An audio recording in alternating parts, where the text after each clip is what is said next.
Chinese characters are super easy. Give me 1 minute, I'll help you memorize characters. Now, see this new character.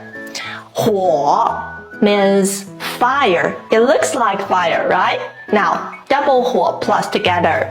火 plus 火. What does this new character mean? 炎 Imagine when two fires burn together. The fire is much hotter and you feel extremely hot, right? So 炎 means hot. Now, this new character. 一 means 1. Guess most of you know it. Now, plus 一 and 火. 灭. What does 灭 mean? Imagine to put a lip on the top of the fire. And what will happen? The fire will extinguish, right?